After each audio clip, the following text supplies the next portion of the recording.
about fame, it ain't about fake friends. And screw your ex, is such a flake. Forget your grades, you need a break. It's all about you, no matter what the others say.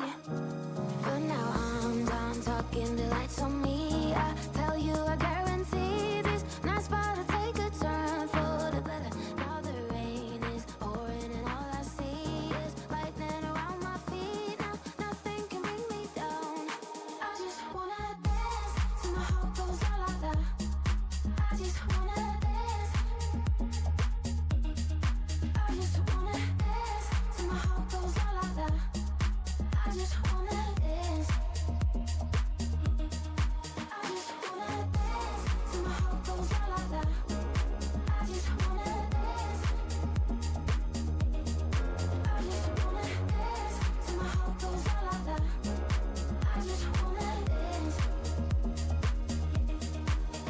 It ain't about money, it ain't about the coolest job. It's about having fun and love the ones that makes you shine. It's all about you, no matter what the others say. But now I'm done talking, the lights on me. I tell you, I guarantee this night's about to take a turn for the better. Now the rain is pouring and all I see is lightning around my feet. Now nothing can bring me down. I just wanna dance till my heart goes la la la. I just wanna dance. I just wanna dance till my heart goes la la la. I just wanna dance.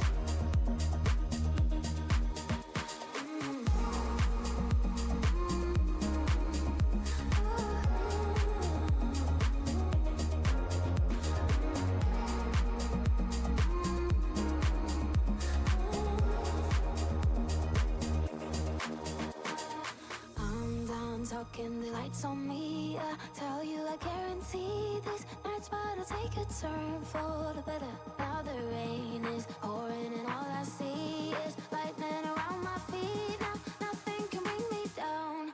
I just wanna dance till my heart goes la la la. I just wanna dance.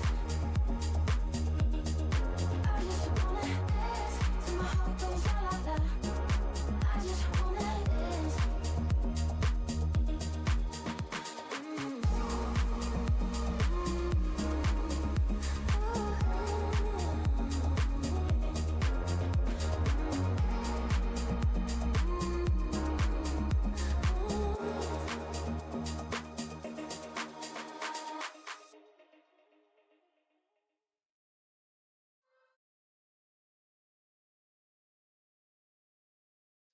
Welcome in everybody to week 3, and tonight we have some Division 1 Collegiate Smite. It's me, Blaze McBain, and with me on the desk and casting today, we have SB. SB, how's it going, man? It's going pretty good. I'm pretty excited to be here. This is my first AG cast in a hot minute, first AG NECC cast. So I'm extremely excited to be here. Some two teams that with some names I kind of recognize here and there. Some names you got Illicit Sleet, Chubby Ostrich, Ojamin, Rushology, and then across the way, Freezing Fantasy, Ferendum, Wavy, Super Deathfang. All those names I've seen here in the ranked queues. So I'm excited to be here overall. Yeah, I was excited when I saw who we had tonight to cast. I was like, bunch of names I know, bunch of people I like watching play some Smite. And it's, St. Ambrose versus A&M Maroon. Both teams 1-1 this week. And we have some early kind of just meta bans here with Thor, Athena, Pele, and Chernobog taken away respectively from both sides. Yeah, globals are really good right now. So the Bog, Athena, Thor off the table. No surprise. Pele, I'm a little surprised. We've seen Pele here and there. I don't think she's as good as she used to be, but still a top jungle pick overall. So, I mean, if St. Ambrose, they don't want to deal with that jungle character, they could just run the game. Not surprised if they just want to get rid of it and get it off the table to begin with. See, I'm a big Pele believer in the fact that Okay. I think she can play all 5 roles. Oh. Yeah. Now, Oh. support may be a little rough, right? But like ADC Pele does kind of slap, It and it it's a good does. time. It's I wouldn't say it's a good time. I'd say it's mediocre at best time, he kind of can't clear the wave as the Oleron ban tells me that teams are going to lean a little further away from the mage ADCs as well as a Freya off the table completely. And Camazot's first overall. We've seen a bit of a rise in the Camazots as of late, and gonna see that one snatched away, snatched right up for A&M Maroon. I mean, he's a flex pick. I mean, I like to see him in jungle more than I like seeing him in solo. But I do think that Bat Out of Hell, I mean, really, it can be so disruptive in a team fight that he just gets up in the air and he puts out a lot of damage really quickly. And he's safe. Like, you're like, oh, Yes. I'm in trouble. Cool. Let me go up in the air real quick and fly around. Oh, my team reinitiated and someone's low. Oh, I'll risk my life to get the kill. And I like it as a pick. I think it does give you that nice flex potential in that first slot, which always feels good. And it doesn't give too much away about your draft, which is always a big dub. Right, and I find he's just really good at going in first in the team fight. Like oftentimes you have to rely on your solo and support to be the ones initiating team fights, but Camazot's one of those characters that can kind of go in first, create some space by way of damage, and then go up into that beta hell, like you said, and just be extremely safe.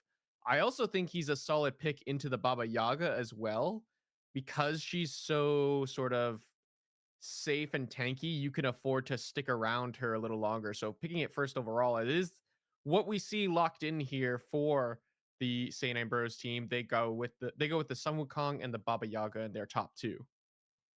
Sung Wukong, dominant in the meta. I do find it funny because every time I see him picked first pick, I just go, but Amaterasu exists. Yeah. And I'm a big Amaterasu fan. And Amaterasu at the pro level has kind of dominated Wukong. I'm But this a is not something we see. I'm a huge believer in the Amaterasu. I love that character right now in the solo lane. But Wukong also pretty solid, so maybe it's just Saint Ambrose being like, "Hey, like this is the one we feel more comfortable with. Let's go with that." As A&M Maroon, they're going to forgo the Ama completely and go for what I assume is a Hades in the Soul lane, followed up by a Soul in the AD carry role. And we saw the other AD carries that are mages banned away here. Obviously, Chrono's still on the board. Don't think he's super viable right now, No. but is on the board. Okay, is available. But you get rid of Oleron, you get rid of Freya, and the next best option is this Soul. Soul does a lot of great things, and a lot of times I tell people the great thing about Soul is you're getting two bastions at 2 minutes tops. I mean, like really, you could run it down that lane, and that's a lot of extra golden pocket early. Curious to see how that dual lane plays out here. And then we have this Hades, not something we see too often. And I agree, most likely should be in the solo lane, but maybe it flexes in somewhere a little fun. Could be mid, could be jungle. I know Sino used to be a huge Hades jungle believer, but more than likely going to go to that soul lane. And as you mentioned with the soul, yeah, just good early pressure. And so, what does concern me with the A&M Maroon so far is they are very magical heavy, in that their two side lanes are magical based. You're probably going to go for something like a mage in the mid lane, if otherwise. I mean, at this point, you have to go a hunter, right? So, I mean, two target bans for St. Ambrose should be Marticarus and I don't know, something. Honestly, it doesn't super matter. I think Marty is just the best mid hunter right now. Maybe the Jingwei. We've seen a lot of that at the pro level. Could potentially be a target ban for St. Ambrose. So I don't know. I think A&M Maroon might have put themselves into a certain play style with their top three, and they might just have to double down on it by going a mage at some point, depending on what St. Ambrose decide to ban away here. Yeah, I think it does leave you in an interesting place for ADCs. I think there's a lot of flexibility here in what you want to take. I know a lot of people are liking the Jingwei. I wish I liked that pick. I wish I did. There's nothing fun about playing Jingwei I can't I currently. I can't agree with that because I have more than 13 stars on that character. Oh So my god, that's a few. That's a few. But we see a Nemesis band come out of here. And Nemesis isn't a god we've seen a ton of in the jungle. And there's the Marty pick that you wanted to see banned away here. It does what Camazotz does. It flies up and, in the air and kind of just stays up there for a while. So not too surprised to see it go away. yeah, and just arguably, if not the best mid hunter, I think right now in the meta. So seeing that one off the table makes a lot of sense to me. It is a pass ban They for did Saint they just skip Ambrose. a ban? They just They they either skipped a what? ban or they ran out of time, but it's a Hachi lock in overall. So one Oof. character is off, like no longer off the table.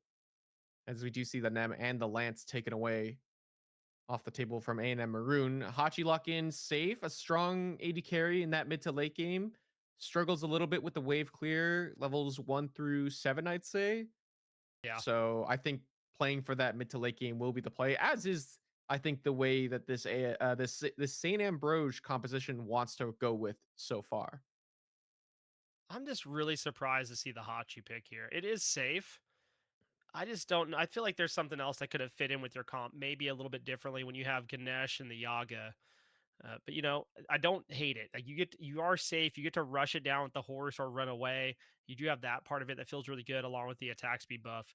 But oh boy, it's an on her and Yamoja for the dual lane. And oh boy, I On her have to mid. say, on her, I think it might be on her carry. So Soul mid on her carry. You're going with a double ADC style of play, but in Yeah, terms of your just Soul is in the mid lane. I mean, we have seen some on her mid back in the day. I think back to when uh Dardes used to bring that pick into the mid lane back in season 6. But it will be the on her carry, I believe, as Control Alt Delete is a known carry player. the last pick here was wheelish for the side of St. Ambrose, and I have to feel Okay. like that's a pretty nice pick into this team. Riptide knocks people up, you can pull them. On her, jump. Camazotz, jump. I mean, there's a lot of pull potential here, and your team didn't even need to draft knockups.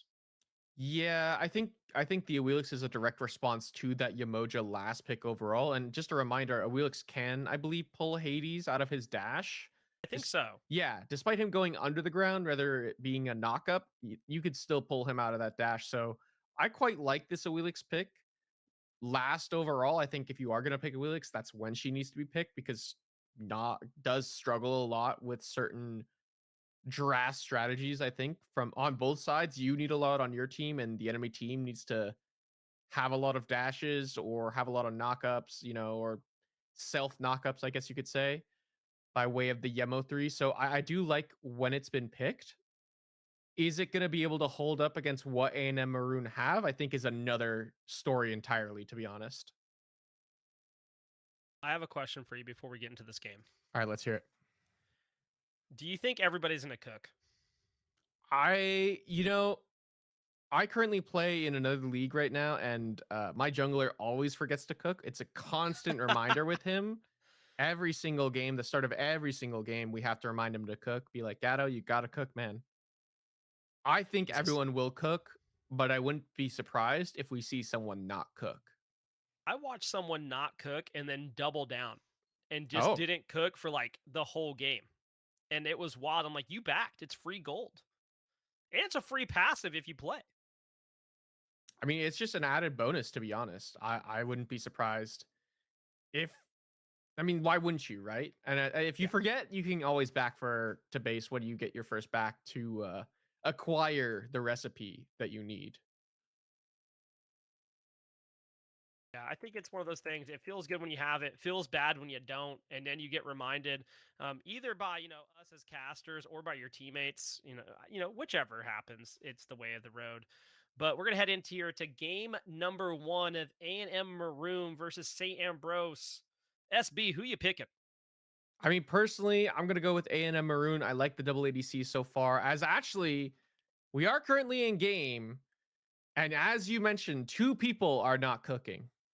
Yeah, Super Death Fang and Freezing Fantasy are not cooking, and that's a tough one right there. and I'd imagine Bountiful feels pretty good on either of those characters. Gooseberries feels really good on Soul. I mean, it's not like you don't want to cook. I Yeah, just I a little surprised. I do have some slight concerns now that this pressure that Soul usually has, and it's been an added bonus with the gooseberries of like, hey, I'm Soul, I automatically have pressure by way of my passive and my heated auto attacks doing a ton of damage. But now with not only the gooseberries, but this build that Freezing Fantasy is going for, it's going to be a Book of Thoth first item. So he's going for that more ability based build. He could still go a bow if he wants to instead. Yeah, I always find this interesting when we see the souls picked up and they decide to go arrow. I know a lot of people are a fan of that this straight ADC build style, but I think when you build Book of Toth, I almost like to see you going Sands of Time, just getting the extra cooldown MP5 and really kind of having that ability to be an ability mage, and then you pick up a ring or two. I think it feels really, really nice. We'll have to see how this pans out here, not having cooked and then going that route. I mean, the good thing is the extra gold you're gonna get is gonna feel good on the soul. Oh yeah, absolutely. I think Ornate is, or sorry, Gilded Arrow at this stage, not Ornate just yet, and hopefully he doesn't build Ornate. That would be a crippling mistake for freezing. Oh, As we, nice blink. Better beats by Super Death Fang here. Are they going to get away? Rushology not able to pick up the first blood there. Really nice pre-beads there by the Hades just to make sure you're able to get out. I think that's a nice little play. Things we like to see. Agreed, but I do think that is a better look for Saint Ambrose. I mean, that's all they need there. They get the early beads. I mean, this Rashology is not going anywhere anytime soon. He's on the Awilix. He can rotate back to the solo lane in a jiffy, especially once he hits level 5. He's going to look for this Hades nice and early. And now that that beads is down, Super Deathfang has to play super safe in this lane, I think. I agree. I think this could be detrimental to the early game for that Hades. We'll have to see what happens. But if I'm Rushology, as soon as I hit level 5, I'm coming back. It's not even a question. Like I'm not looking at mid. I'm not looking at duo. I'm running back over and trying to keep that Hades down. Well, I hate to say it, he's already back on this right-hand side. He's not even level 5 yet, and he's looking on the right. Yeah, it looks like they're going to do a nice little 2v2 over there. It won't be anything too crazy. A little scuffle and a walk away is the plan there. But now it's going to be a purple buff invade here by Maroon. But it's going to be a 3v2 as Chubby Ostrich has made the rotation over and says, nah, we're not going to let that happen. Sorry. Yeah, St. Ambrose here to defend their purple buff, as they should be. I think St. Ambrose, they need to get off to this sort of decent early game start. I think they have the better mid game. Once they start getting an item or two, I think they'll really start to be able to team fight. A&M, they have the early pressure and the on her and the soul just by way of like their early clear and their early fight potentials. So I wouldn't be surprised if once St. Ambrose start to get some items online, probably the second item spike, that they'll start to take and maybe win these fights off of that. Yeah, I am going to curious to see how early objectives and early pressure works here for Maroon. You have these double ADCs that should open up at least some early pulls of or looks at Gold Fury and Pyro. But we do see Rushology making the way over to Duo, deciding to camp that wall. There's nobody there, bud. They trying to play some hide and go seek, and no one's looking to be sought. Gonna go ahead and just confirm their purple buff. Nice little play there by Maroon, and they had him on a ward even better. So they knew what was coming. Rush is 5 and not looking for the Hades, who doesn't have beads, for another 20 seconds. I'm a little surprised there that Rush doesn't just make the repeat gank onto the Hades, especially when Zamia has already backed, TP'd back in with that Genji's guard. But now Super Deathfang's back to base. He's got the Book of Thoth online. He's just going to look to be stacking in this right-hand side. His beads come up in 6 seconds. He's going to be A-okay on this right-hand side, I think. You know what I appreciate? That Freezing Fantasy and Super Deathwing both backed. Oh, wait. Wave comes over and puts out some damage on a Chubby Ostrich. They both backed. They both bought Book of Toth. Yeah. And they both didn't cook. Yeah. Yeah. So no one's noticed yet. No one's hit tab and taken a look at who has what. I will say, and one thing we haven't mentioned, it's 5 beads for A&M Maroon. I just noticed that. There's no shell, there's no sprint, there's no teleport. 5 beads, and Zammy is in trouble here. Yeah. And now, there's the beads on a Wavy, and Super Deathwing used the ult there, so now it's a beads that's going to have to be used if it wants to not get yanked here. Wavy getting that bat out of hell, that's what we were talking about earlier, being able to get up into the sky and just be like, okay, cool, I'm going to walk away now. But they got lucky. Illicit Sleet was on the way over, and I'm sure some Dharmic Pillars got dropped. It was going to go sideways for A&M Maroon. But now, over on the duo side, it's Chubby Otters making a rotation, looking to try to fight a 1v2 for the time being against Freezing Fantasy and Ferendum. Control-Alt-Delete makes the rotation over. They are going to steal this purple buff away, and there is nothing that St. Ambrose can do about it. On the right-hand side, it was an attempted invade on the blue buff for St. Ambrose, but they weren't able to find it. Super Deathfang finds his own blue buff, and now it's a green buff invade as well for A&M Maroon. They're just going to get so much farm on this left-hand side rewarded to them, and they're able to defend their right-hand side buffs as well. So much farm goes the way of A&M Maroon here.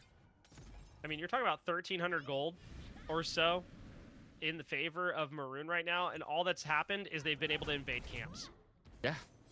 It's just been the neutral farm mostly. And then, yeah, invading the camps has been huge. And then it just comes down to this early pressure, to be honest. They just have so much early pressure in terms of the mid ADC. Solo, I think, is their weak side.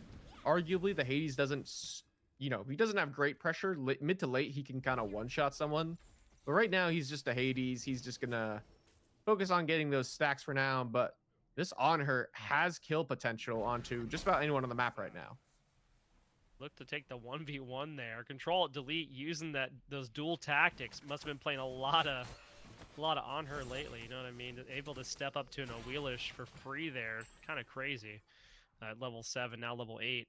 Usually you step up to an Awelish that are on that level, and it doesn't necessarily go well for you as an ADC, especially when you want to use a leap and they just pull you back.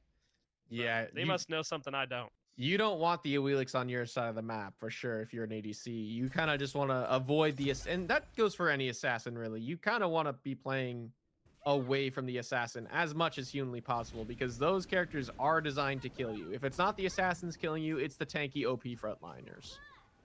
Yeah, it's one way or the other, but I just think if an Awelish is running at me, I'm gonna be like, yeah, okay, you have fun. See you later, bud. And look at Russia's gonna get active over on the solo side here again. Looking towards that Hades, trying to corner camp that wall. Zamia not letting Super Deathfang step up, but Wavy has made the rotation over, catches Rosology out. There's the pull back, and there's not a lot of mana left for Rosology. The Bat Out of Hell is here. Wavy trying to get away, and they're not going to be able to catch the Kamazots. Just so much space created.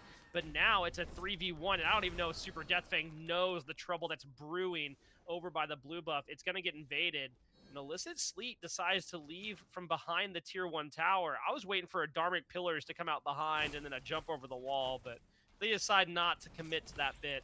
And it'll be a purple buff invade again by Control-Alt-Eat, just not allowing Ojaman to be able to get any type of buff in the past 2 rotations. Yeah, Ojaman, he's starting to fall behind here. It's just been a free reign for Control-Alt-Eat on this left-hand side jungle for St. Ambrose's jungle, and now Ferendum is going to get a back camp invade as well. That's just more golden experience taken away from St. Ambrose. This left-hand side is starting to get a little out of control. It's a 2-level lead for Control-Alt-Eat, and soon this could transfer over to potential Gold Furies if St. Ambrose don't start to balance out this left-hand side, I think. Yeah, I'm a little worried about the left-hand side of the map. It's getting a little bit scary, and especially when you have an on her that's scaling fast, level 10 at 9 minutes. That first fight over a Stygian Beacon, if it's to happen, could be catastrophic for St. Ambrose here. But we'll have to see if that's into what happened. Rushology picking up the first blood from behind the tier 1 tower onto the solo laner of Maroon, and that's a great pickup here for St. Ambrose. There is fighting happening in the mid lane. Meanwhile, Rushology versus Wavy happening in the jungle. Who will come out victorious here? Wavy not able to go in. Sees Zamia around the corner, says, nah, I'm good. Walks away. Nice little ward coverage there by St. Ambrose, though. And now it's Wavy making a rotation back over to mid. There's not going to be much to find. 2 minutes towards the beacon spawning, or as I like to say, the bacon being cooked. Why is it the bacon and why is it... Wait, what? Wait, why is the bacon being... Okay. Well, the beacon is spawning in 2 minutes. But I mean, that's a great look for Rushology. He has not let up on this right-hand side. He has looked consistently for Super Deathfang. It's just a 3-man, 4-man rotation here on this left-hand side. Yeah, there's the Dharmic Pillars. They're trying to get Control-Delete, but Control-Delete hits the Impale, just playing absolutely out of his mind there to be able to walk away along with Ferendum. But meanwhile, Wavy hovering around the corner at the purple buff, making sure they confirm it, but also making sure you can't step up any further. Oh, freezing. Freezing just really gets mid nice for free here. Soul, just soul things in the mid lane. He's going to get the first tower of the game 10 minutes in. Just soul things. And that's the thing about soul mid specifically versus, I think, ADC is if people are rotating the side lanes and you just stick around in mid, you're just going to be able to take those towers every single time. Yeah, I mean, this is the nice thing about Soul is that free pressure. And now Freeze's is going over to the blue buff and I mean, why invading not? across the map, knowing that everybody's over in the left side for St. Ambrose. And this just opens up a nice little farming spree for the Soul, getting that nice global gold for your team with that tier 1 tower. And we're 45 seconds and less away from the beacon spawning now. And I think we might get a nice little 4v4, maybe 5v5 fight here. Yeah, I mean, could happen. I mean, the rotation from St. Ambrose, you know, they've kind of lost their left-hand side jungle quite a bit. It's not going to be the beacon play at all. It's actually going to be a Gold Fury pull here for A&M Maroon, and there is no response from St. Ambrose. There is nothing they can do to defend this. No, I mean, I don't think they even have a ward over there. They don't even know if they know it's happening. Gold Fury goes the way of Maroon, and now beacon spawning 10 seconds away. If they had that much pressure there, you have to think they're willing to fight and have as much pressure over at that beacon as well.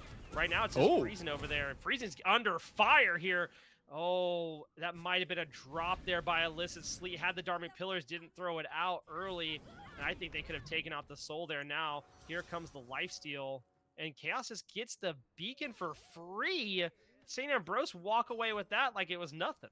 Yeah, but A&M Maroon, they got the Gold Fury, which I think is worth a little more at this stage in the game. They're the ones that are trying to push themselves forward by way of experience and gold, and I think Gold Fury at this stage is a little nicer look, as Control Alt Delete is here, but I don't think a major fight will break out just yet. No, I don't think Maroon wants to pull a 2v3, what will become a 4 very quickly if they decide to push up there. But right now, Super Deathfang now has a level lead over in solo, fighting pretty well against Zamia. But on the left side, you have a 2v1 against the Hachiman, and your Ojaman just not having a fun time over there. Already lost the tier 1 tower. And right now, it's Maroon just putting pressure on the objectives. The towers are falling. Yeah, they're just able to pressure out in mid and left as Zamia could be in a bit of trouble here on this right. Actually, no, it's Rushology who's in trouble.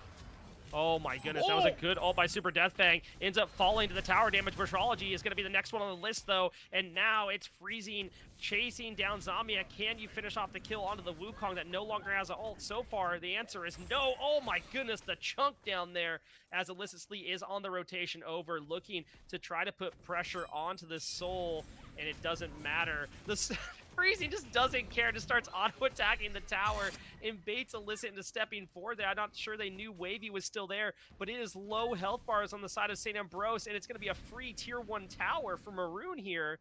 And that was a 1-for-1 trade up until that point. Yeah, I'm actually really surprised that they get Super Deathfang and Rushology lives for that little bit of extra time. I thought it was coffins for Rushology and Zamia, honestly, the way they kind of got pulled in there by the Hades ultimate.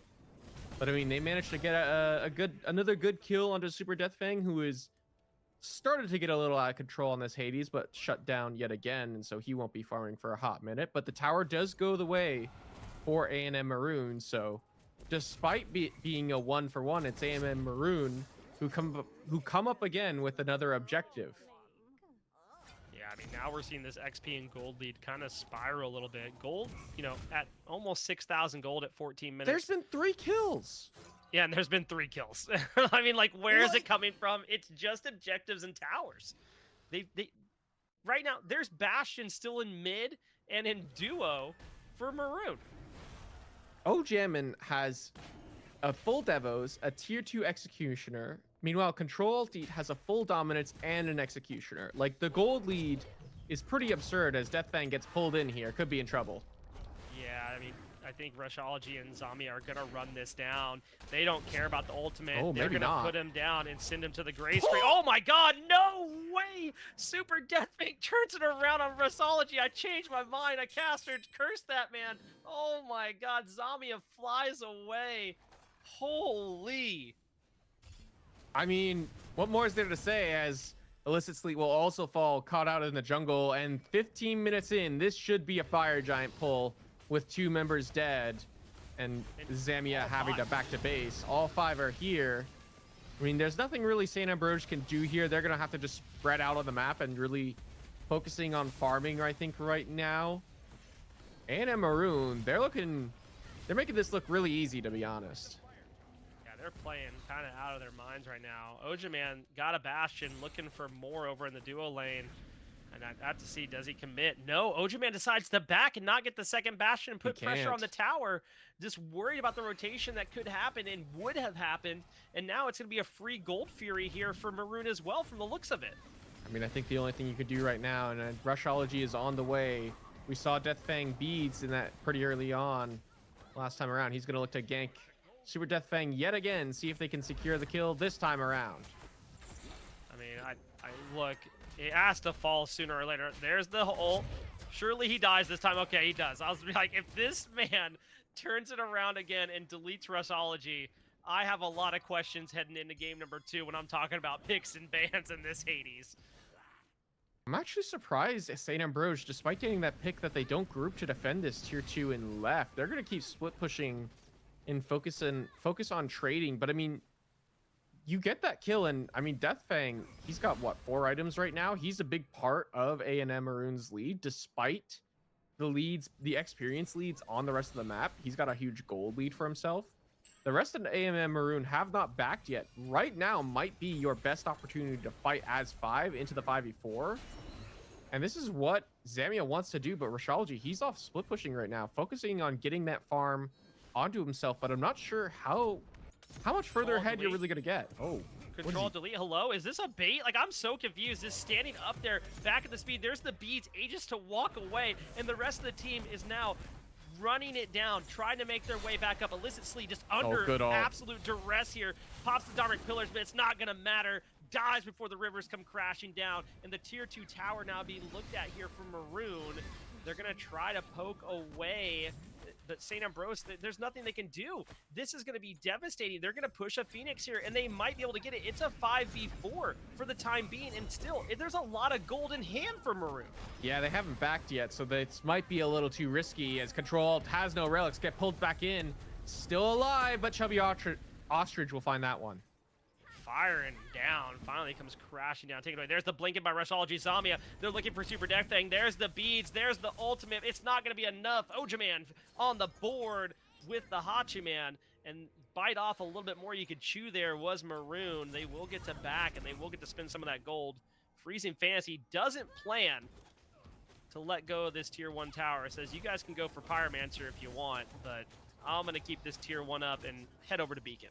Yeah, Beacon's still available. Both teams, probably St. Ambrose should elect to look for this. I mean, they're pretty far behind as is. They kind of need to get whatever neutral farm they can get right now, and including the mid-tier 1 tower, which I'm surprised they kind of don't go for. At least the Bastions at the very least, but maybe just worried about another potential fight, which could very well break out right now, even though Deathfang is not here even. Yeah, I mean, this is 3v5 right now. You're still waiting for Control, Delete, and Super Deathfang to make the rotation in. There's the Riptide. The Dharmic Pillars are there, too. Okay. The Rushology comes up with a kill. This is huge for St. Ambrose, but meanwhile, the rest of the team is still heading in for Maroon. Wavy puts down Illicit Sleep. Oh, the pull. Looking for more. Rushology gets an insane pull back in. The beads. Goodbye, Wavy, to continue getting away. But now it has to be very careful here for St. Ambrose. They need to back away as Control, Alt, Delete, and Super Deathfang have arrived. And an Oni Fury is spawning soon. Not going to be surprised to see them head that way, but it's going to be a 2v2 split left and right as Control Delete decides to go ahead and back and finish off more of that build. Really just waiting to upgrade the starter item at this point, which I'm assuming is going to be Leader's Cowl. Oh, it should absolutely be Leader's Cowl. I think that item is stupid good right now, and the way you're playing as your team, you have the soul alongside you, the Leader's Cowl is going to go hard, and just the way that this composition works around Leader's Cowl, about burning objectives and having that extra power through that passive, I think pretty dang good at taking objectives as well as team fighting around this on her. Yeah, Leader's Cowl is the better Cowl.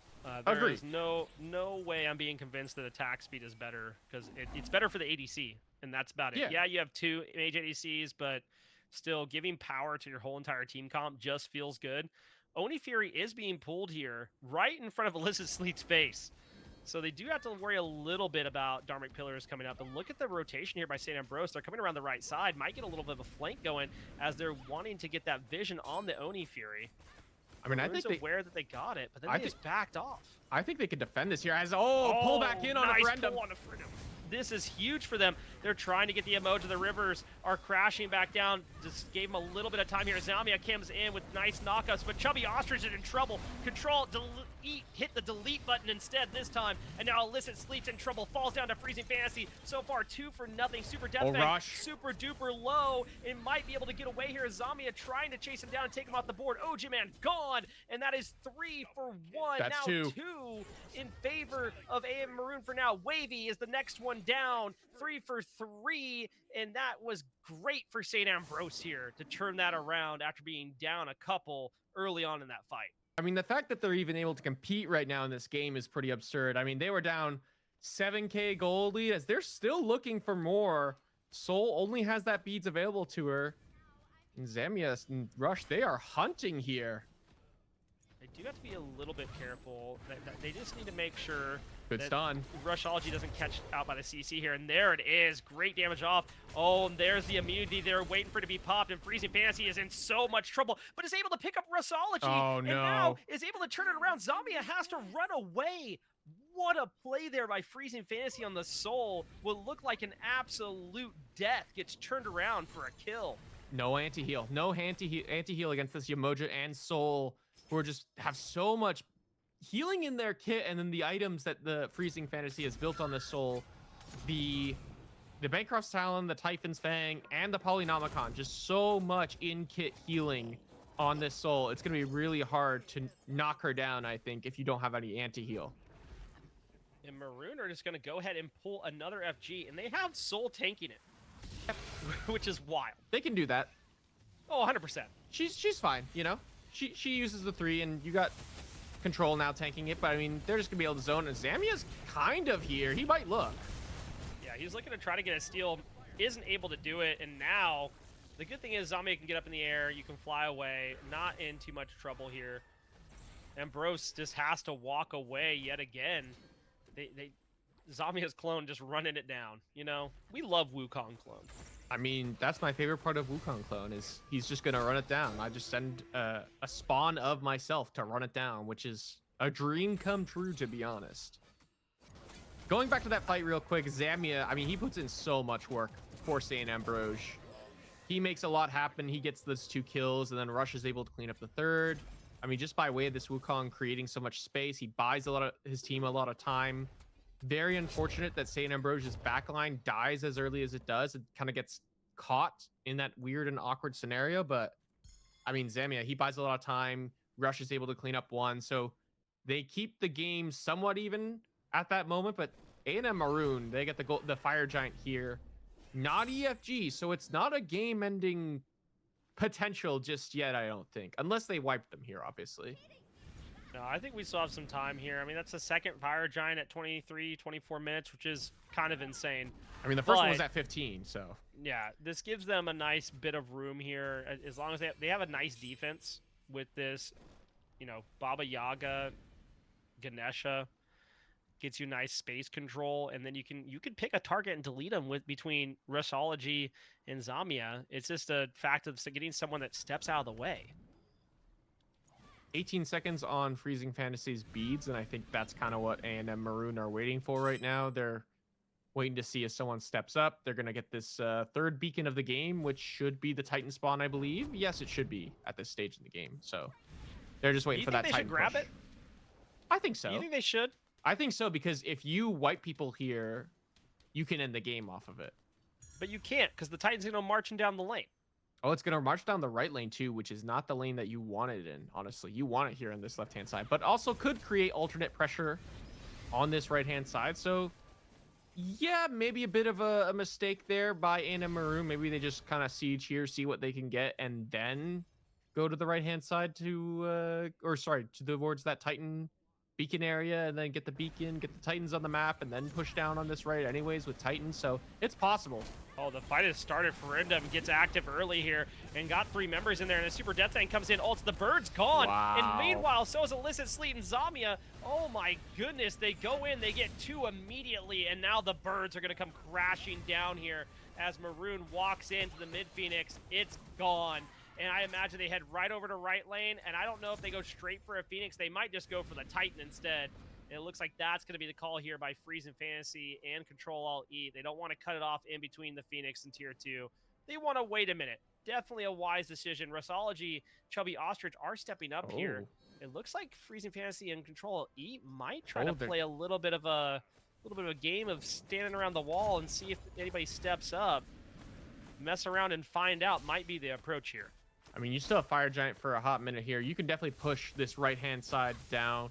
Now that the mid and left-hand side Phoenixes are gone for St. Ambrose, I think A&M Maroon, they're going to push with this Titan down on the right here. Look to force the third Phoenix. See if they can get it here. Yeah, this gives them a lot of pressure. You know, you're lucky for St. Ambrose that now all members are up. But now you have a Titan with Maroon marching it down. And this is devastating. I mean, yeah, there's still Fire Giant. That will be coming off in the nearest future. But I think you're going to lose a third bird here. Yeah, I'm not sure there's much St. Ambrose can do here. I mean, ultimates are coming back up for A&M Maroon, and they used no relics on that fight. Just the blink, as here's the engagement here. Yeah, there's the Dark Pillars to try to hold off the engagement onto the Phoenix, but a better ult by Ferendum to keep his ADC alive for the time being. Control E ate half the health bar there, but that's 3 ults expended, and you didn't get... You defended the bird, but you weren't able to get much else off of it. That was a great ult by Chubby, just laying in the damage there. I mean, first of all, it's a great ult by Illicit with the cage to force people to kind of be like, yeah, hey, we kind of can't really stand here. Let's start using our jumps. Let's start running away. Chubby Ostrich then steps up into the Yemo ult, knowing that people are kind of playing further back. And then so he buys space with his ultimate, and that allows O'Jamin that entire time to really just focus down that Titan, which is what he needed to do in that instance. And so they keep the right-hand bird alive. I mean, it's 1 HP, really. So you can kind of walk up if you're A&M if you want to, but honestly, I think you're just going to look for this Fire Giant here any second now. Yeah, I mean, I think they just take fire. There's no reason for them not to. Won't be EFG, though. No, it's going to be 28 minutes in. But, I mean, do you really want to wait for EFG and give them a chance to walk up? You have so much pressure right now. Yeah. You might as well just take it. Yeah, I don't think it's a must. I will say, like, A&M Maroon, despite that last engagement looking so good for St. Ambrose, it's really just the Aegis down for Control Alt Eat. Every other relic is available for A&M Maroon, so this right-hand bird, it might be a lot easier to take than the last time around. Yeah, I mean, it's low, but they go with the same strategy. You know, Illicity drops the Dharmic Pillars, then you have the Home Sweet Home raining through, but this time doesn't connect the damage they were hoping for. Yep. As it was just Freezing that was caught out there in that Dharmic Pillars, but now Maroon's like, cool, the 2 space control ults we were worried about are down. We should be able to take this bird now. Ooh. There it is. There's the dash in, but Rusology catches it out. Oh my goodness, Ferendum just gets absolutely shredded, but Super Deathfang is meanwhile back there getting a huge ultimate, pulling 3 members of St. Ambrose in, and now the Phoenix is gone. 3 birds down, fire minions are on the way in, and Maroon is looking to be active in this Titan room if possible. Control E jumps in, can't confirm too much damage, but they're hoping to find something. The bird is spawning on the left-hand side. If I ever see an ADC jump in like that, all on his own, you can bet your ass he's dead. He's dying. There's no world where that should be allowed. Absolutely. We do have the bird up here, and this is going to be a nice little play by Maroon. They can wait it out. They can step in. It's going to be 3 autos. 1, 2, 3. Oh, okay, sorry, 4. I wasn't expecting Ferendum to get an auto in there. Mid bird. It's back up. I don't expect it to live long. I think the fight will ensue soon. I think St. Ambrose, they probably take the fight here the way they did last time. I mean, you probably just drop the Dharmic Pillars and then just start spamming your cooldowns into whatever's in that cage at that point. I mean, you got Chubby Ostrich's ult back up. O'Jamin's ult is coming up any second now. And they got to go for this play here. Oh, there's the blink in by Wavy. Gets the distraction. The bird's gone. So now, Oh, it's here we up go. Oh, Super Deathfang just stands on the edge of that dark pillars and just eats a ton of damage. Oh, Rushology's now in trouble. Thanks for dude. OG Man is able to pick up Wavy, but now Maroon have to walk away here. They're getting chased down though. St. Ambrose fat trying to keep ult. them in combat. This is fantastic by OG Man, but it gets turned around by freezing, and they just shred away on the soul. Picks up 2 before the death. OG Man's gonna fall on the backside. Ferindum and Super Death are still alive here. And now Rushology and Ostrich are going to be the ones to defend as fire minions are pouring into the base. Yeah, but you get 3 important kills, I think, 3 shutdowns, which needed to happen at this point. I mean, it's very hard for St. Ambrose to really come back in this game, but I mean, those are the things that need to happen. You need to be getting more than 2 kills, like 2 to 3 kills is really nice for them there. If they got another one, I think they could have maybe stalled the game out even longer. It's very hard for them to play through this game being down 3 members now, because those are 3 members who need to be finishing off their builds. Illicit Sleet still needs 2 items, and Ojamin needs that 6th item in, so he's not getting that oh so important farm right now. Thankfully, Chubby Ostrich is, and he's been doing immaculate work at keeping St. Ambrose in this game just by way of those ultimates, just pumping out the damage. And it was a massive ult by Ojamin. Beads down on Control Alt Eat. He mounted archeries in, slows everyone in range at that moment to allow the rest of his team to really surge forward and look for the rest of those members there. They get 3, they stall the game, but they're still down 3 birds. Can we talk about Ferindum for a second? What do you want to talk about? 0-12. Yeah. On the Emoja. He's a support. Just the impeccable support play. Okay, guy has the perfect support stat line. His carries have died more times than him. Does that really make him a good support then? If his carries have died more times than him? I mean, I watched Control Eat dive into the enemy base and didn't get killed. And you know, that's fair. What's Ferindum supposed to do about that? Hope a Riptide connects and pulls him back. You know what I mean? That's a very valid reasoning, and I accept these terms and conditions. Oh, heading into the next fight here in mid. Super Deathfang getting active early, goes on Illicit Sleet, and they baited Chubby to step up a little bit too far, possibly. Oh, he's dead. Wavy going in. Oh, waiting for the Aegis to finish. Nice ult, saves the life for now, but that's a lot of Relic and ult usage used there to save the life of Chubby Ostrich. The right bird spawns, the right bird should fall, and it will in about 2 seconds from the looks of it. They decide to attack it rather than somebody else. And now Maroon is backing up. They might go for an enhanced fire here. I don't think they have to, but that looks like they're going to do. St. Ambrose running it down. There's fire minions in their base. Yeah, this might be a mistake from St. Ambrose. Their Titan's under attack. They have to send someone back. They still haven't. They're holding on. They're No one's lose backing. The game. Yeah, they're going to lose the game here in a second. Rush finally sees it, and so does Ojamin. Ojamin's going to back to base. But I feel like you need Ojamin here for this fight.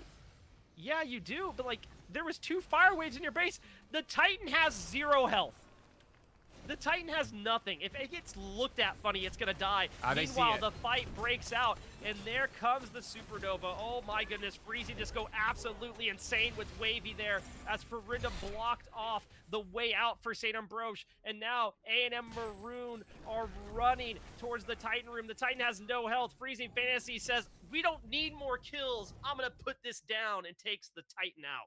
Well, it's A&M who have the early lead and are able to convert it to a victory at the end of the day. Probably not the way they would have drawn it up or would have liked it to have happened with how good of an early game they had, but they get the W in the end. St. Ambrose, they find some small victories in there for sure. I mean, Chubby Ostrich on this Yaga did good work. Rush able to find some good kills. Zamia did fantastic work on this Sun Wukong. But I think at this point, you're back to the drawing board a little bit. I think you take some of these God picks away from A&M going into game number 2, because they were able to kind of make that look a little too easy for them. I have some things we have to talk about, because this All is right, my shtick, okay? All right, let me hear it. We just watched like a 38-minute game, roughly. And Super Deathfang has 2 wards. Yeah. Ojaman has 3. Yeah. Unacceptable. I mean, Ojaman had no gold that game, to be fair. I mean, true. But Super Deathfang, I agree, though. I mean, that's just a Super Deathfang special. Man does not buy wards ever.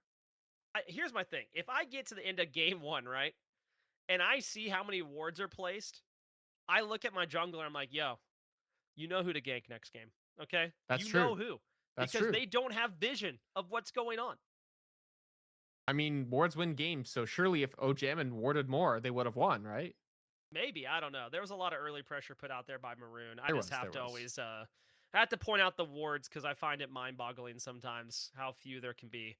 But we're not in the realm of having a free spirit shard ward every time. You know, you can get something else. Yeah, I mean, I personally big fan of the wing shards, big fan of the horn shards, maybe some claw shards. I don't know. I personally think the horn and the wing are the two best ones. I But agree. I agree. I mean, But early we're vision wasn't, I think, their only issue. I think the pressure was really what got to them. The way they played in the jungle. I mean, they just kind of gave up a lot. And whenever A&M would rotate to a side, it just so happened that Ambrose were always on the opposite side of the map from them. Yeah, I really think Maroon came out with a pretty solid plan of how they wanted to get early pressure with this double ADC comp. And I think it might have thrown off St. Ambrosius a smidge here. We'll have to see how they come back in game number 2 with picks and bans. But before we head there, let's throw it over to a quick break.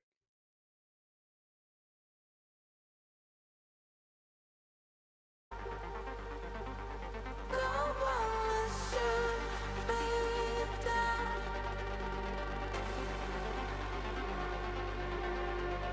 Just lay it down. I will always get up again. Always get up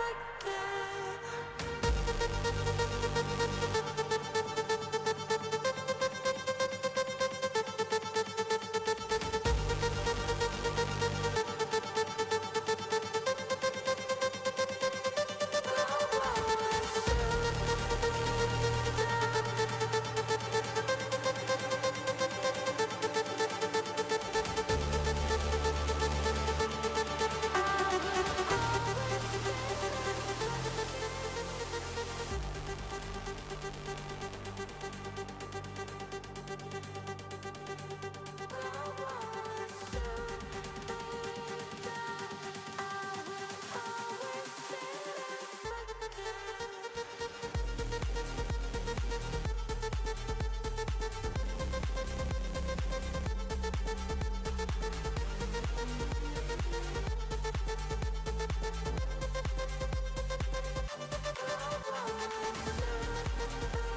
Welcome back, everybody, and we're heading into game number 2. This time, St. Ambrose will be picking first, and A&M Maroon will be picking second.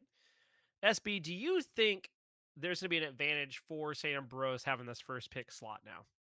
I think it's better. I don't think it's a huge advantage personally. I think first pick is the better of the two, but I don't think it's an absurdly massive advantage that San Ambrose can just suddenly win the game off of first pick. I mean, it depends on what they're able to first pick.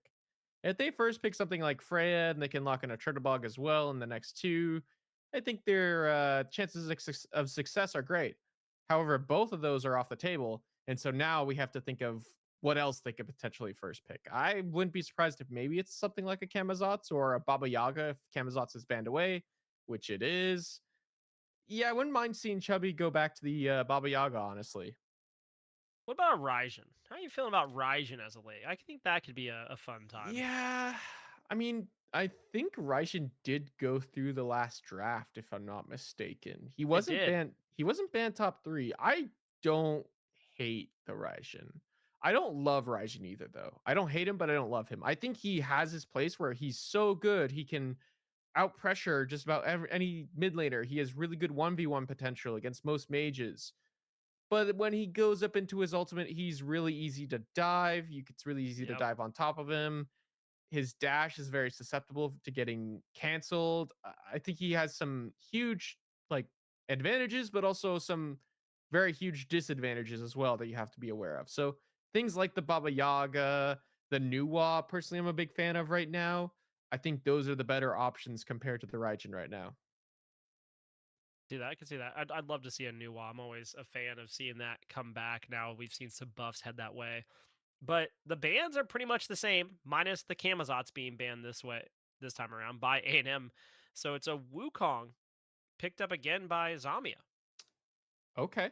Wukong first overall for Zamia. Oleron is also still available. He was banned last time around.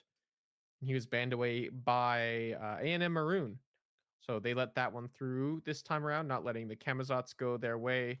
And it's another soul lock in. I mean, Freezing Fantasy, he's just probably going to run this back in the mid lane.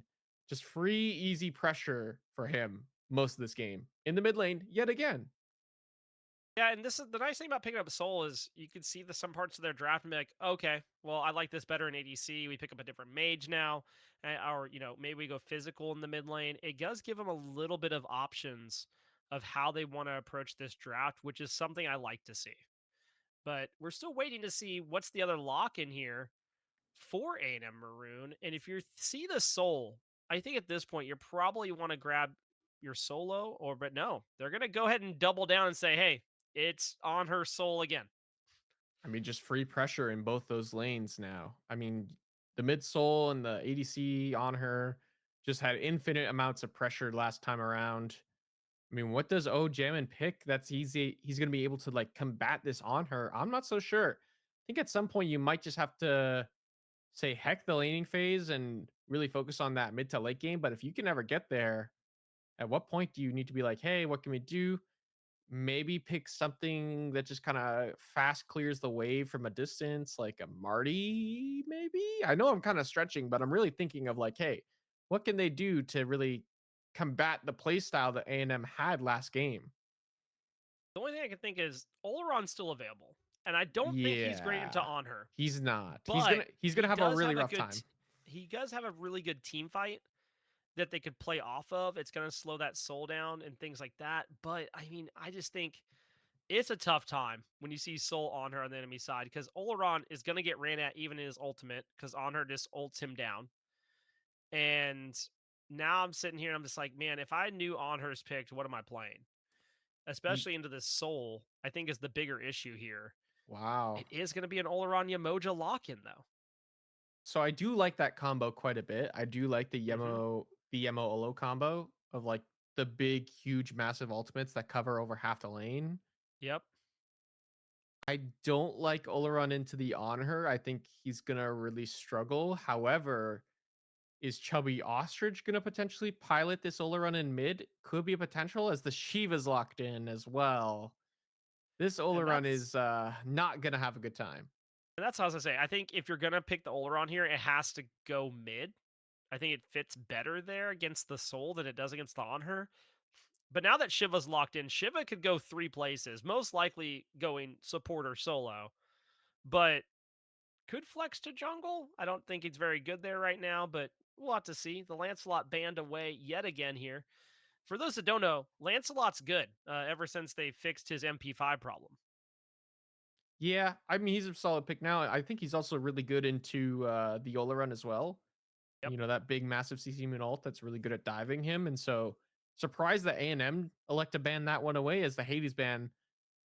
Very surprising considering Shiva's on the table. I'd be shocked if the Shiva went to any other role but solo.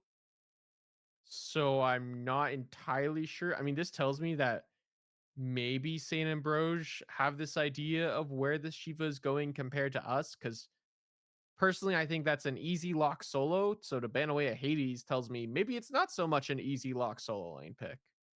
I've seen Shiva show up in support a good bit, and it works out pretty well. Gives some nice pressure over there, and especially with an on her, it could be devastating. So they are, but then they ban away the Ganesha, so they're not Yeah. so sure. But they know they don't want to deal with the space control that Ganesha provided last game. Oh, And A&M Maroon says, "Okay, cool, we'll just take a Maui then." yeah. Another one of those picks that really does well into Oleron as well as Yamoja. I mean, able to get over that wall is a really big deal. And so Maui can really impact in both ways of pulling people out of that ultimate as well as making sure he himself can get alt, as well as throwing the two in there. That two that provides carries with so much safety. He just throws it in the Yemo alt, and someone can use it to hop on out of there, which would be quite nice.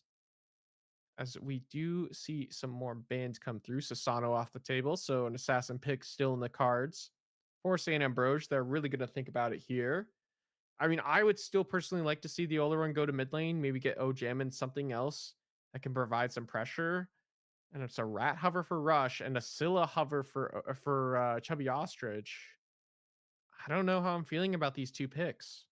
So I will say I've been playing Scylla ADC lately. But I don't think there's any other God, ADCs please toying no. around with that idea. Okay, I just don't think it's a thing. We do see the Scylla and Thanatos lock in. Thanatos could be good here. I mean, you get those low health bars going, and you start doing Yeah, the feast or famine thing. It could really pop off. But I think Maroon's comp is pretty scary for a Thanatos. yeah. I'm also not a big fan of the Scylla Thanatos combination. Scylla doesn't have an execute, but she basically can execute people just Yeah. by how much damage she has.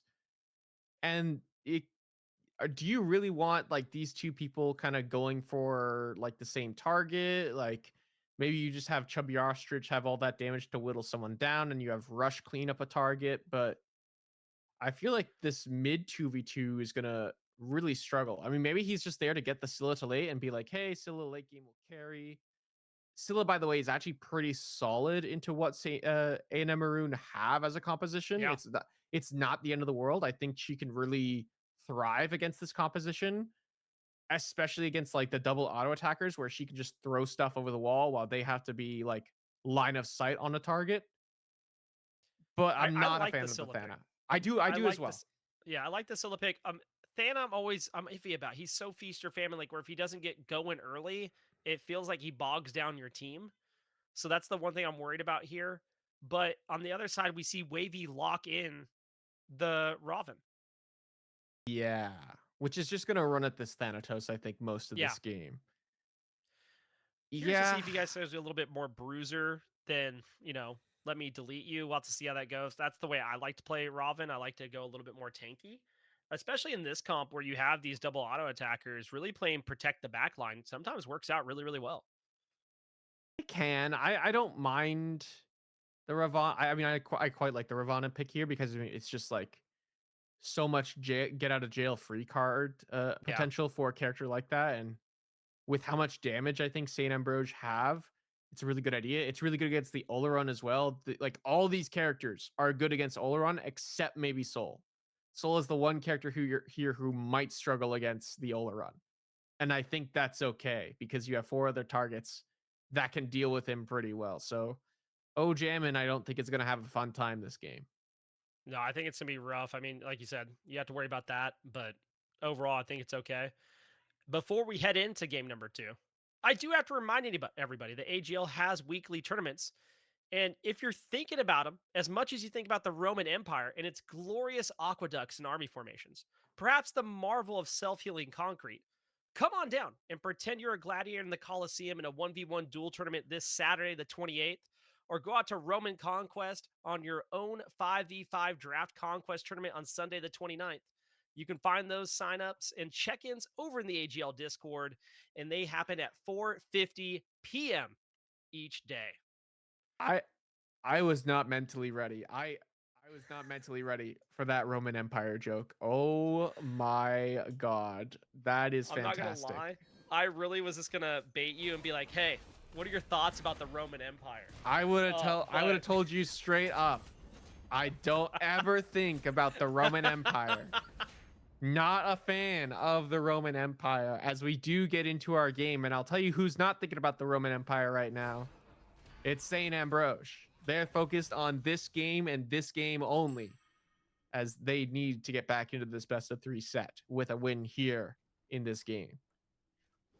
yeah, I'm excited to see how this goes here. Hopefully, they have a little bit of a better time early on, and I do think this comp might work out better early on into the game, Yeah. as long as they can keep the on her from scaling, because that was really the problem. Game number one is on her being level 10 at like 9 minutes. Yeah, I will say the Yemoja does a much better job of kind of keeping Ojamin in this game, I think, compared to the Ganesh that Illicit was piloting last game. And so I think Yemo will do good work to gain him pressure as Zami solos out Super Death Fang in the right-hand side.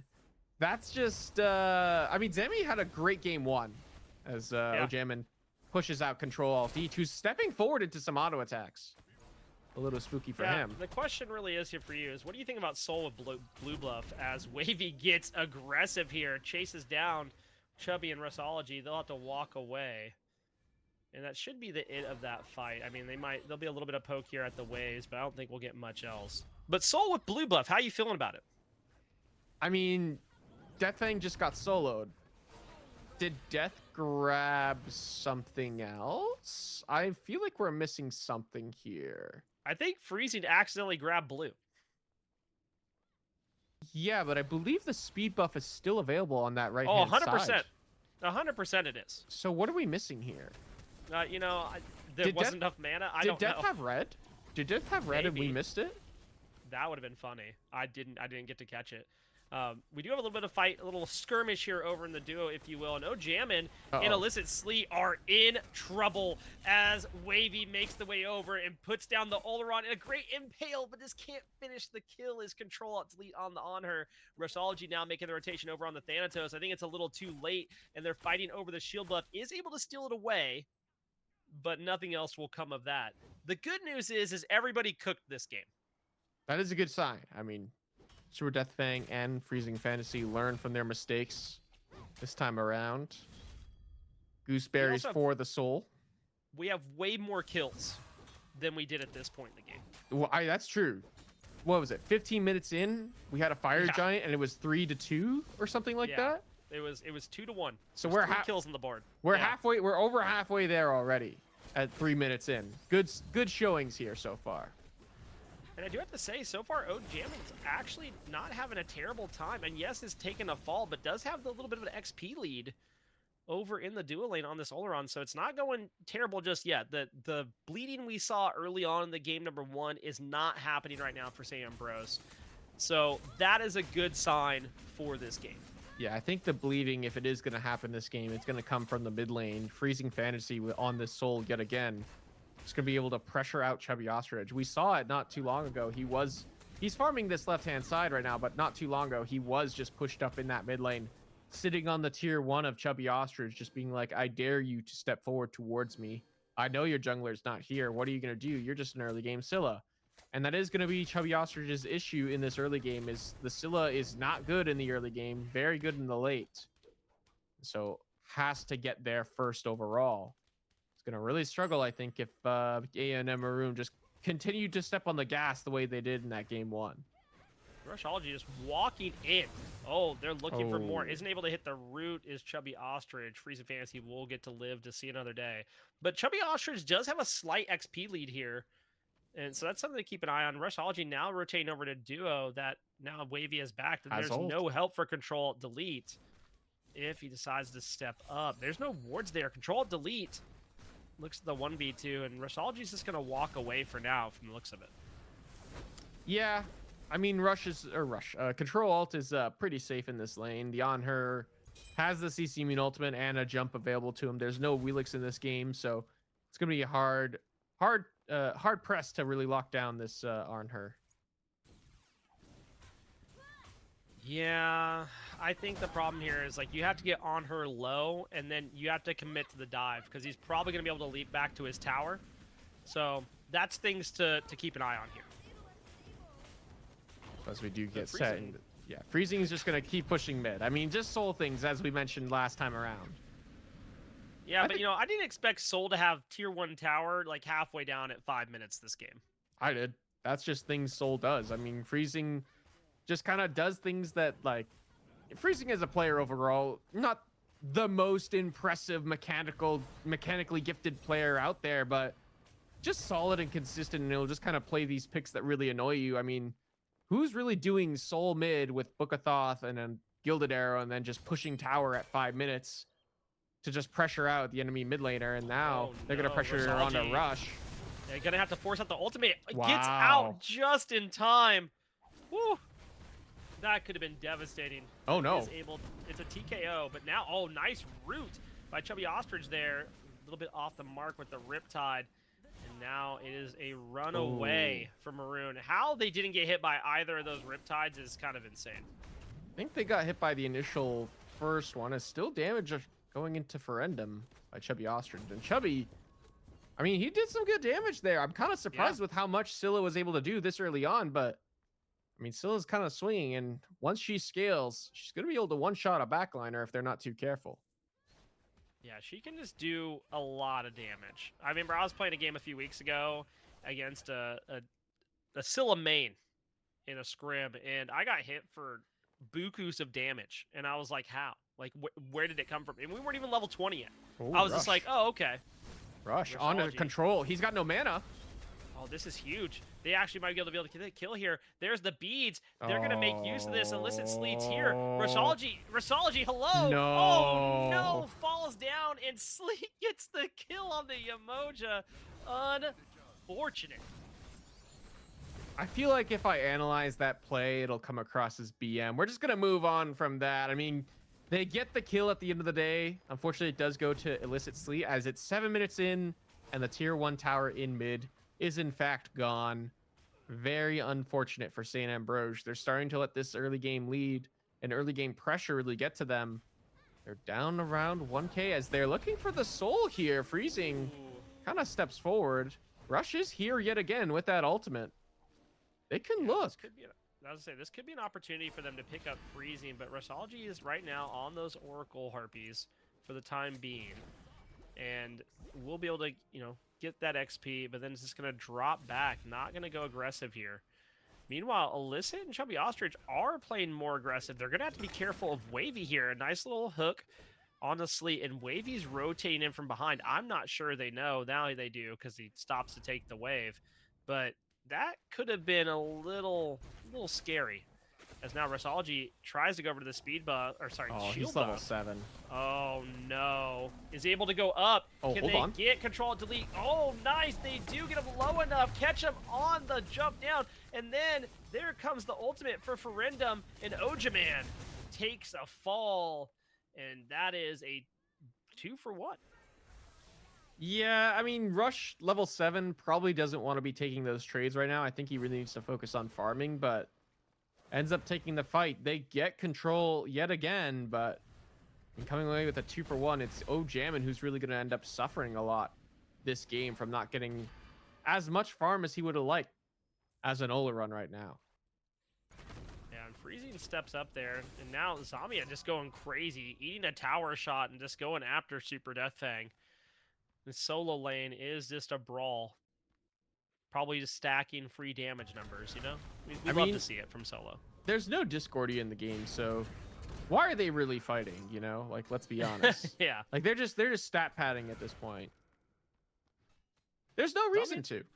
Zamia does have a you know, nice little lead here. Does have 1 kill up on Super Deathfang. Was able to pick up that first blood early, but overall nothing too crazy happening. It's been a pretty standard game. Surely it's just a tactical in so that when Super Deathfang gets the solo kill back, he actually gets more gold for Zamia. Yeah. Zamia being worth more right now. I will say, and this does show a bit of St. Ambrose's lack of conviction to really go for this, because 4 people were just non-existent on this map. And they took their sweet time pulling up this Gold Fury. They start it now. I think it might be a little too late, but with Scylla, they could just do this. Woo! I'm watching it come through. They are able to confirm it. It looked like it might go 50-50 there, but now Ferindum getting active. They're looking for Alyssa Sleep and Rushology. Wavy rotates in, gets good damage off. Here comes the death from above. Can they land it? It isn't going to come back down as of now. Alyssa Sleep able to get away for the time being. Landfall off the mark. And now it's A&M Maroon trying to run it down, but there's nothing to be found as of yet. Wait, Freezing Fantasy found Rushology at the speed buff and took him down. They do get 1 for their troubles. Freezing could get caught here. Takes a ton of damage from Chubby, who knocks him down to half HP. Good showing there, but I mean, it costed 4 ults for the Gold Fury and to get out, and those are some pretty important cooldowns for St. Ambrose. Just left-hand side, Jammin getting dove. He falls down there to control, and A&M Maroon, they're starting to get a hold of this game despite St. Ambrose getting the Gold Fury there. Yeah, you know what my least favorite thing about Ravana is? He just kind of doesn't die. Playing ADC on the enemy team when he can just dive your tier 1 and kill you. That's kind of my least favorite thing. That's my second least favorite thing. Control delete could be in a little trouble here. Beads and then jumps up down onto Rushology. At least it's sleep. There's no way. There's no way. Chubby Ostrich makes the rotation over. They can't get him. Is able to take the port out to the Maui. Oh my goodness, the juke shoes are on. Surely they get him here. Rushology in the air looking to come crashing down, but Freezing Fantasy has made the rotation over. There's the crash in, but Control Delete turns it around. Okay. Finally, they pick him up. It's a 1-for-1 trade, but they had to expend an extra ultimate there than what they would have liked to have. Oh my goodness. I can't believe he lived that long. How many St. Ambrose players does it take to hit a cooldown? I think is the question of all that. Took a hot second to really knock down Control Alt-Delete, and he lives for a hot minute, buys an eon of time. People are able to rotate in, so they have to trade Russian turn for Control, but I feel like that's kind of worth, as now Illicit could be the next target here. It's Fantasy. Ostrich isn't in a great place either, and luckily he's able to dash away there, but I mean, it was a little bit questionable. They do pick up the beacon early here, and they do have a decent gold lead going at this point. Yeah, I mean, 2K definitely nowhere close to what they had the game number 1. But I mean, I think that's what St. Ambrose have really adapted well in terms of getting a composition that can kind of fight a little early on compared to last game. But I mean, the lead is still not going their way. They're starting to let things get out of control. A&M Maroon, I mean, look at the jungle difference so far. Wavy's up 4 levels compared to Rushology right now. I mean, that's a huge gap in the junglers' level leads right now. You see Fantasy and Chubby are actually even, which is kind of surprising considering Freezing's already taken the tier 1. As Illicit probably in a lot of trouble here. No. Oh, nice plays by Zamia to try to bail him out. Can they is the question. There's the ultimate trying to get out, but a better ultimate by Ferindum pulls him back in, and Illicit Sleet should fall here. And finally does to Wavy. There's I'm the monster. Oh, Rushology comes crashing down, picks up 1. Wavy has to leave the fight. This is turning the way of St. Ambrose. But wait, Control Delete has made the rotation in. He finds O'Jammin, has to get the Aegis out in order to save their life. Jumps out, can Control Delete. Put on the juke shoes yet again and get out. Chubby Ostrich picks up a kill on Ferindum, and this is going St. Ambrose's way. Control Delete can't live for long, but happens to pick up Rushology before falling to Zamia. Whoo! What a fight. Chubby Ostrich with the double kill, picking up Freezing at the end of it just with a little bit of health. What a play. I mean, Chubby Ostrich, he makes all of that happen with how much damage he has, hits multiple targets, and then that little discredit to A&M with how much they're stacking up against this Scylla. I mean, he's getting multiple two-man roots, you know, some good crushes in there as Jammin is taking this fight. Deathfang has a lot of damage here. He's going to use that ultimate as well, and still looking for Jammin. Oh, no. Wavy jumps in and puts him down. Oh, Jammin on the way back to the gray screen, unfortunately. Wavy shows up and does what Wavy does on the Ravana. And that's dive carries. Yeah, a little also discredit to Rushology yet again. I mean, kind of blinks in to really look for control when I don't think he really needed to. I think Jammin and Zamia had that kill there, locked down tight. Rush just kind of blinks in, looks to make it happen with the scythe, and ends up trading himself. And he needs to be on top of his farm right now. He's down at least 3 levels. He's kind of lowered it a little bit by 1. As Chubby is still looking for more, as he should be. This Scylla is swinging 15 minutes into the game. And this is what A&M Maroon did last game. They got the Pyro, and then they went directly over to the next Fury. This happens to be Oni Fury, which is going to feel pretty good. But I think it's Wavy free. and Super Deathfang are doing a great job zoning. Hold on. Illicit steps up. Woo! Maroon's able to confirm it, but man, was it close. Rushology's up in the air. They're looking for the Maui. The Maui swings around, baits Rushology, picks him up, but the Monster comes through. Looks like it might have been a little bit off the mark. Hold on. Confirms some damage now, but look at this. Jammin's running up. Big numbers coming out here. This is trouble for A&M Maroon. They have to be able to get out here. If they step up at all, it could turn on top of its head. Control Delete decides to run it down. Illicit Sleets over the wall, is able to be riptide away. St. Ambrose back off for now, but man, I think they could have taken a fight or gone for the tier 1 if they wanted to. Yeah, I'm kind of surprised with how much Rushology just hung around in the air. I know the execute looks nice and juicy there. You need to get a kill there on somebody, and Ferendum looked like the perfect target. But I think at that point, if Ferendum's just going to hang out in the air, maybe you just look for a different target and try and burst down a carry at that point. It's just the support 16 minutes in. He's got the auras, sure, but he's in the air. Focus someone else down. Chubby has the damage to one-shot a backliner at this point. If you're providing them with a stun, oh no. Blake, boom, goes the dynamite.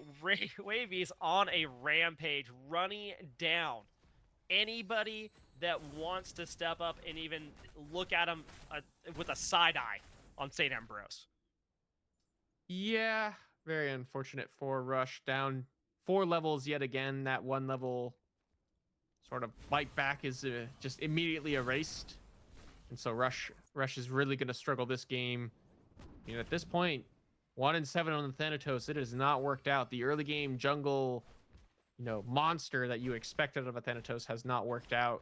And he was really there to kind of get the Scylla through the early game. Honestly, Sleet has kind of done a much better job of getting the Scylla through the early game compared to the Thanatos. And so Chubby has to be the difference maker going into these mid to late game team fights. He's done a good job so far. Can he continue to perform? And can he continue to hit these multi-man roots and crushes and the big ultimates that'll one-shot someone come late game? Control Delete's playing so confidently, was standing up at the enemy speed buff. And that is mind-boggling to me. Oh, great root by Chubby Ostrich. That's Aegis. In the damage, and this could be big. Where's the YOLO looking for Freezy, but Control Delete jumps over and looks for more. There's the landfall. It picks up Jammin, and they're going to be able to pull the Oleron back. The sky. Make sure that they can't do anything. On the monster's there, but it doesn't get anything. Rushology crashes in, picks up Freezing Fantasy, and that is what St. Ambrose wanted to see. There is Control Delete trying to get away. Beads, almost a full up down there, is able to luckily get over the wall.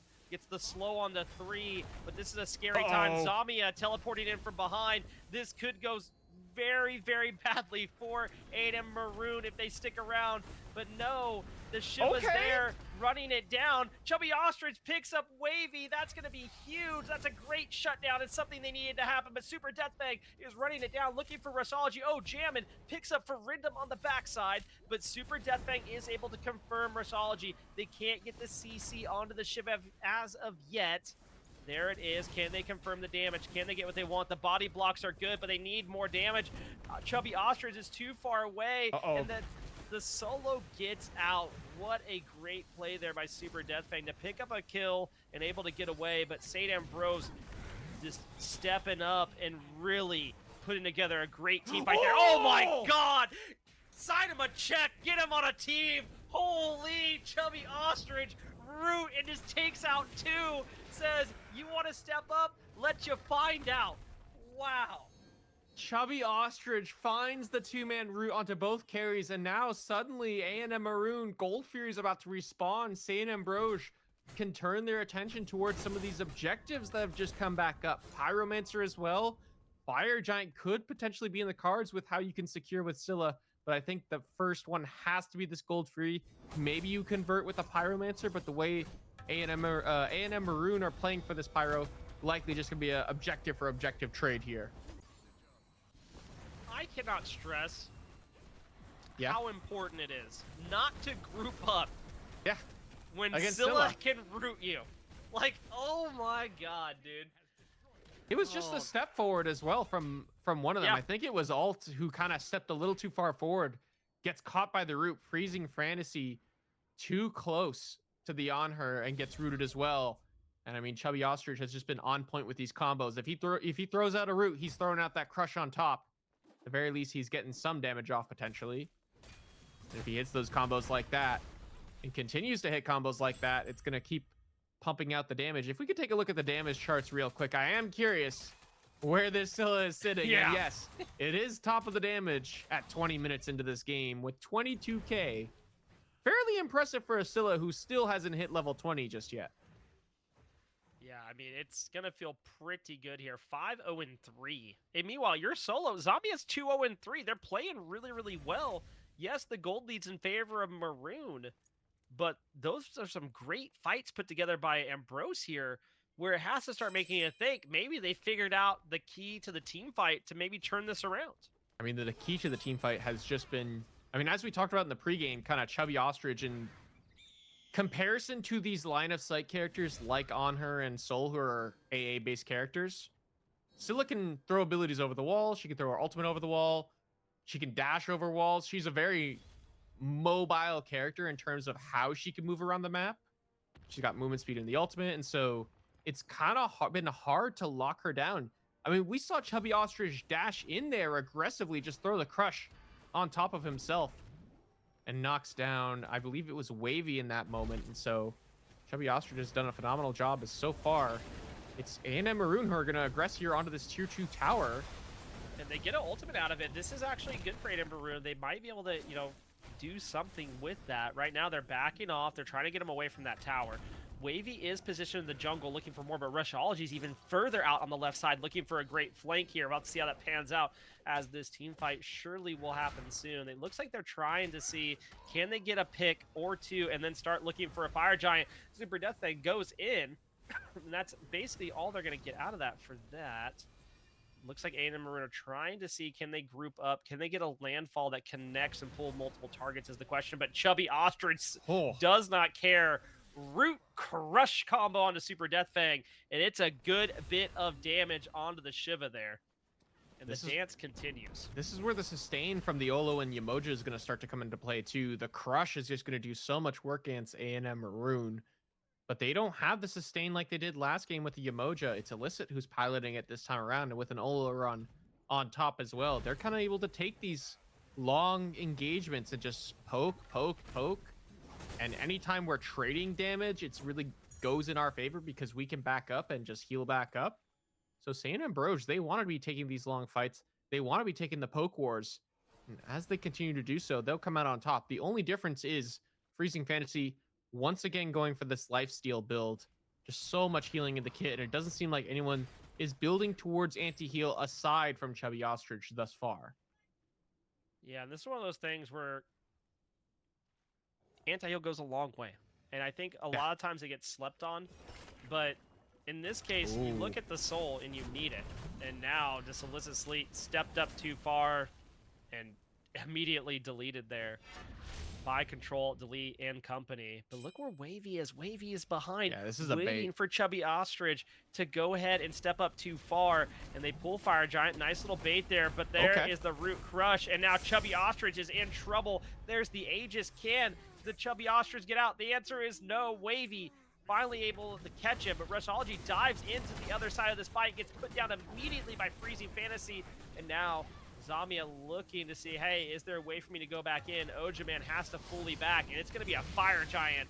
This time, the first one's going to fall at around 25 minutes for Maroon. Yeah, I mean, just a quick and easy pick off the hook from Ferendum, and it's A&M Maroon back in the driver's seat for this game.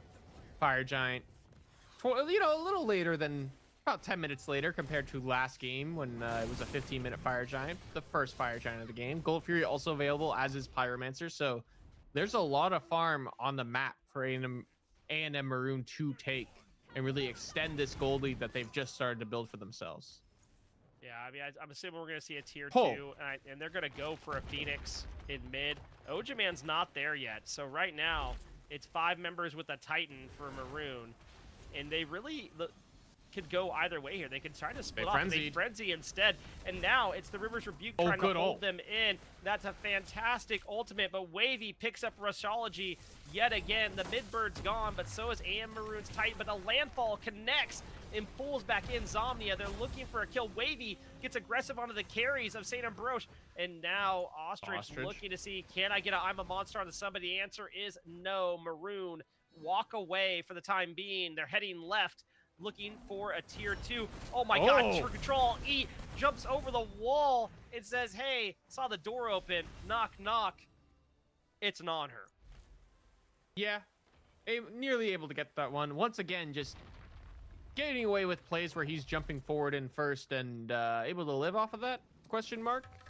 Kind of a big surprise there, as we do see them back off A&M Maroon. They get the mid Phoenix, sure. They're going to back off and go towards this Gold Fury and just continue to extend their lead. There's some final items and starters that need to be upgraded for themselves. And with this Fire Giant, I think they'll be able to just immediately run back from base to this left-hand side and maybe look to siege this left-hand side Phoenix. I mean, Rush just has not been on it today, man. He is 2-10-5. He has been arguably, no, actually, it's not even arguably. He has been feeding this game. It has just been a target prioritization from A&M Maroon. They have constantly picked this Thanatos over and over and over again. Rush has really struggled this game. Struggled to find farm, struggled to find kills. This Thanatos has not worked out in his favor. Yeah, I mean, they've done a good job of baiting out his ultimate, waiting for him to crash down onto a target, and then just fully committing to killing him. They've really done a good job. Like, he dove 3 that last fight, and they're like, cool. Now the other 2, make sure you CC him, and then he dies. They've really played well around this Thanatos, making sure that you can't get the executes off, that if you're going to come in, we're going to make you pay. But now Rushology spotted out yet again, and now Control E getting aggressive here. Does the ult, gets good damage off onto him. Look at this. Super Deathfang teleported in. Oh, no. Luckily able to channel the ult and get out. But, man, that was a great play there to force out the ultimate by Maroon. And now Rushology really has no way in. His blink's gone. His ult's gone. It's really going to take a good CC. Oh, no. Oh, no. Super Deathfang Frindium with a crazy play there.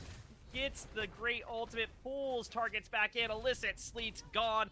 And there goes Rushology. Zamia is the only one up. And all 5 members of Maroon are in the Titan room looking to take down the Titan and take game number 2 off of St. Ambrose. And that's a deicide and triple kill for Super Deathfang. GG's, say A&M Maroon. They do a fantastic job on that siege. Ferendum with the 2-man pull onto both carries. Both of them beads a little, or sorry, I guess the Oleron beads a little too late. The Scylla didn't have beads at all. Both get pulled, and it's just an immediate fight loss there for St. Ambrose. They get wiped, and it's A&M Maroon walking away with the 2-0. Pretty clean and easy games, I should say, overall. Yeah, I mean, that game was pretty clean. A little bit quicker than game number 1. Super Deathfang really needs to learn how to play some wards for the love of everything. 1 ward that game. Freezing Fantasy with 3, so, you know, it'd be like that sometimes. Well, it just goes to show you, ladies and gentlemen, wards do not, in fact, win you games. They're just kind of there, having a good time, be a part of the game.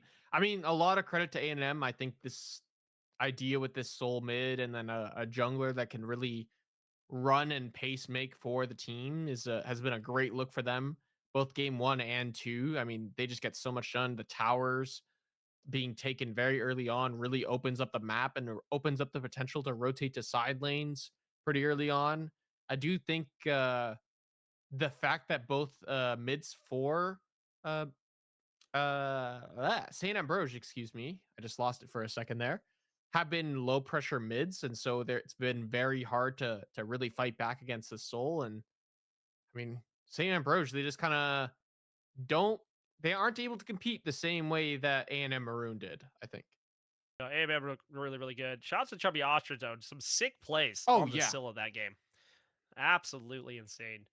But before we head out of here tonight, I do want to remind everybody that this season of Smite is brought to you by Albion Giants in cooperation with the National Esports Collegiate Conference. And this is our second season doing this. So we've teamed up to provide the best competition Collegiate Smite has to offer. If you're interested in joining in future seasons or curious in other ways that you can get involved, reach out to Majin, April, Nuke. You can always shoot me in a DM. I'll get in contact with the right people for you. But we appreciate y'all coming out, and shout outs to A&M for this victory in week 3. Now going to 2-1. Yeah, I mean, it's a big deal in terms of the standings. They're able to get an early win and really extend themselves into that 2-1 category, which is a good showing for them. These victories matter. You can't, I mean, I guess you can kind of can't really win in the late, like, how what is it the old saying is? You can't like win in the first like couple of weeks, but you can lose in the first couple of weeks. You know Yeah, that old saying? Yeah, exactly. So they really need those points early on. And to go up 2-1, they're making it happen. agree.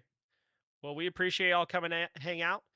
Shout outs to SB for being on commentary with me. And also shout out to Rosie on the Spectator, hooking us up with great spectating tonight. We will see you all next week. Same time, same place, here at 6 p.m. Eastern on the Albion Giants channel.